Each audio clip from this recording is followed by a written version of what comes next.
Okay, so we've looked at solving exponents using technology and using same bases. Those will still be options for us. Certainly the same base thing will come into play quite often. Obviously the solving using technology is not something that's quite as valuable because we're just not necessarily carrying a graphing calculator. Yeah, I guess your phone probably has one or you can get one for it, but again, a lot of you probably don't have one just kind of naturally sitting around. So we want to find another way to solve exponents without having to use technology if we can, and if the same base sort of thing doesn't work out for us. So first thing you want to think about is just how do we solve equations in general? So if we look at something like this, and we're asked to solve for x. Obviously you've done these types of questions for a while now, but what we're doing, or what we want to recognize, we're trying to get down to determine what x is. I want x to be equal to something. In order to get there, I'm going to perform a series of inverse operations or opposite operations to get the x alone. Okay, so in this case, I've got an extra plus 3 over here. So this side is 3 too big, which means obviously if I have 3 too many of something, I need to take away those 3. The equal sign, of course, tells me that these two things have to be identical or are equal. And so if 5 was the same as this, then 5 minus 3 will be the same as this. Okay, so that's sort of what we've done in the past. And obviously, if we finish this up, 2 equals 2x. And now this side is twice as big as we want it to be, or 2 times bigger than we want. And so we would do a divide it by 2, divided by 2, and we find that x is 1. So anyways, the point of that was to recognize we're always doing inverse operations, or again, opposite operations when we're trying to solve something. So where does that lead us? If I have something that looks like this,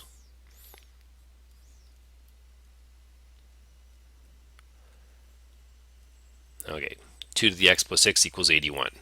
Again, similar to questions we've seen as far as the initial look of it, the initial appearance. If I can write 81 as 2 to some exponent, then I make my exponents equal and I solve it. In this case, I can't. And so what I would try to do, or what I could try to do again, would be graph this and then look for the spot where the value is 81. We do have another option though, and that's to find an inverse operation, or again an opposite operation that we can do instead. And this is a new thing called a logarithm. And it's just something that was invented basically to do this, to sort of allow us to find this value without plugging away on a calculator, or this was pre-graphing options, so of course there had to be a kind of a way to get to this. So what I'm going to do is I'm going to rewrite this using a logarithm. The way it looks, and we'll sort of discuss it momentarily, is this, and the way it reads will be important to us. Okay. So of course the first key will be to understand where things go. Now what we want to recognize is this is what I'm trying to find. Eventually x, obviously, is my end goal. But to get to the x, I need this exponent isolated. So that's going to help me determine what starts my expression. It's the thing I want. I want x plus 6 isolated and equal to something involving the rest of the values. So there's kind of my starting point. Exponent starts equals.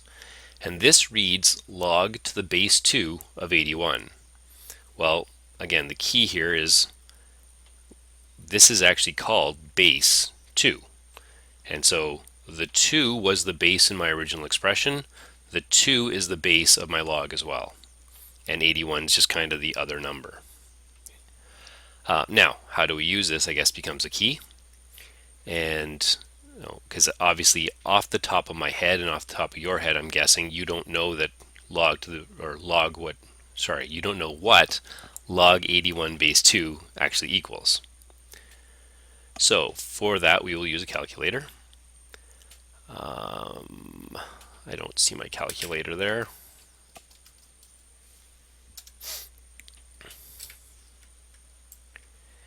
And the way I punch this in will be, I'll treat it like this expression instead. And again, this is just how we use the calculator to solve log to the base 2 of 81. We do the log button with the 81 divided by log of the 2. So, two possibilities now. Most of your calculators, you will press the log button first, and then you will press the number 81. On this calculator, I don't even see the log button, so I'm about to pause the video. Actually, the log button's right here. So, if I press the log button to start, you see that what it does initially is log of the base 0, or sorry, log of 0, and it tells me that's invalid. So I know as soon as I see that, as soon as I get an error message, that for this calculator I have to punch in the number first. And I guess I have to clear it first. And I have to pause the video. Okay, sorry, I had to close it and open it up again. So in this case, I have to punch in the number first. Obviously, in case you haven't figured it out, this isn't the calculator you want to use with any regularity. It just happens to be the one that's on the machine here. So I punch in the number 81, and I hit the value, I hit the log button. That calculates log of 81. I want to then divide that value by the base 2 log. So log of 2, and I will hit the equal sign and find that my number is 6.33 and so on. So I'm going to, let's change this up a little bit here. I'll erase that. And so one more line here, I have x plus 6 is going to be equal to, and again, sort of all I can do here is now round things off. I'm not going to worry about how far we go to round things off. 3 decimal places is usually pretty reasonable. And because this one rounds nicely, 6.340 seems like a good place to stop. So this is now approximately 6.340. And then basically just finishing up, I need to subtract the 6. And so x is approximately 0.340. And so that's how we go about solving something with logarithms. So I'll do a couple more here fairly quickly, and you'll see that it is pretty much the same every time and not going to be terribly difficult once you get used to it for sure. So let's try 3 to the x, let's go 3 to the 2x minus 7 equals 141. Pretty clearly 141 is not something that's a power of 3, and if you, I mean, you could certainly try it, but you realize pretty quickly that it isn't. And so again, what I'm interested in doing now is rewriting it first. This is the exponent I want to isolate, and so it will start my new expression, my new equation. The base was 3, so I will be dealing with log to the base 3, and I will have the value 141. And now, again, calculator time, and hopefully I can get this right first try this time. Clear, and let's go 141, take the log, divide by 3, take the log, and my answer is 4.505, I guess we'll go with 4.505.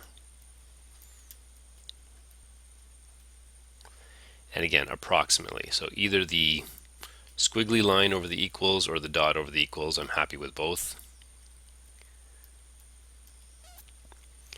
And now finish up the question. 2x is, I need to add the 7 as we talked about at the very beginning. So 4.505 plus the 7.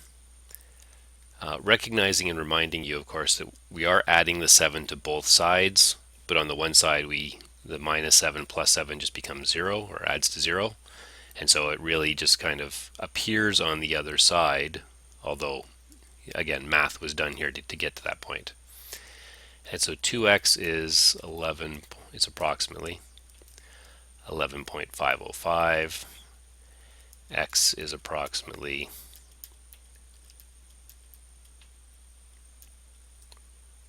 And so for our purposes, x is approximately, what is that, 5.75? Close enough, I guess, eh? So there's your answer to that one. And then we'll do one more that's a little simpler because I think the ones you start with will probably be simpler. So something like 7 to the x is 59. Now again, remembering if I had given you 7 to the x equals 49, do go ahead and use what you know from before. 49 is 7 squared, so rewrite it that way, and you know right away that x is 2. Since we can't do that, we'll go ahead and use the logarithms. But knowing that 2 would give us 49 is not a bad thing because now I know my answer should be around 2 as well. 7 to the exponent 3 is much, much, much bigger. So I should be getting 2.1, something in that neighborhood. So I'm looking to isolate the x. My base is the 7.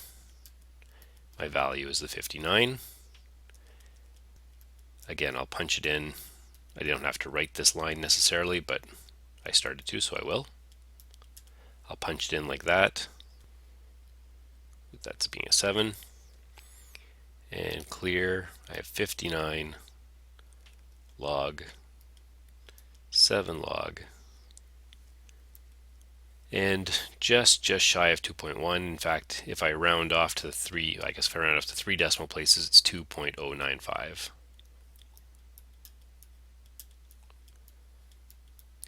But sort of having an idea what my answer should be was probably good because it allows me to be pretty confident when I see the final answer as well. Okay, so that should be all the logarithm stuff you need for today. We're just getting used to this idea that this is what we do when we need to solve things. Obviously, you're still using a calculator. We can't do this without, unless it's a situation like this one really, where I was able to come pretty close with my answer just by kind of logic. But certainly I can't do that with most sets of numbers. I just happen to be generous to myself and pick some good numbers there. Okay, so you can take a look at this and then give some of the work a try.